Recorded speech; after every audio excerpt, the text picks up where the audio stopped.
దమ్ముంటే ఒకటే చెప్తున్నాం కాంగ్రెస్ ప్రభుత్వానికి, దీని మీద విచారణ చేపట్టండి. ఇంకొకటి ఏంటిదంటే నిస్సిగ్గుగా నిర్లజ్జగా దీని మీద సైలెంట్ కూడా ఉంటారు. ఎన్ని స్కామ్లు అండి, శోధా కన్స్ట్రక్షన్స్ నుంచి సింగరేణి వరకు చూసినాం. జర్నలిస్టులను అరెస్టులు చేసి తీసుకుపోవడం కూడా చూసినాం.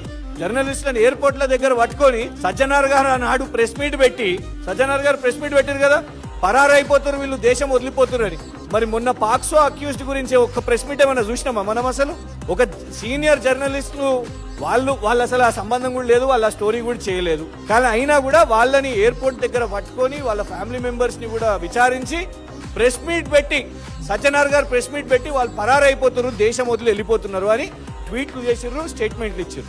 కానీ ఒక పాక్సో అక్యూజ్డ్ విషయం మీద కనీసం ఇవాళ వరకు ఒక అఫీషియల్ స్టేట్మెంట్ పోలీస్ డిపార్ట్మెంట్ నుంచి లేదు. ఆలోచించండి ఎంత అంటే ఇందులో వేరే సబ్జెక్ట్ కూడా ఏంటంటే పొలిటికల్ బిజినెస్ నడుస్తున్నది. పొలిటికల్ బిజినెస్, లేన్దేన్, ఇచ్చిపుచ్చుకోవడం. అది బండి సంజయ్ గారు రేవంత్ గారైనా, వేం నరేందర్ గారు రేవంత్ గారైనా. బలైతున్నది మీడియా వాళ్ళు. ఇవాళ మీడియా వాళ్ళు బలైతున్నారు. ఎందుకు?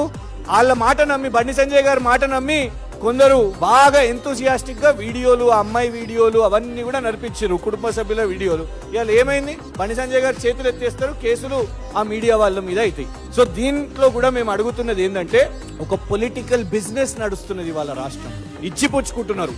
అసైన్ ల్యాండ్స్ లో మైనింగ్ చేయడము, దానికి కలెక్టర్ సంతకం పెట్టడం, దీనికంటే వ్యవస్థను ఇంత దారుణంగా దోపిడీ చేయడం ఎప్పుడు కూడా చూడలేదు. ఆధారాలు అన్ని కూడా ఉన్నాయి.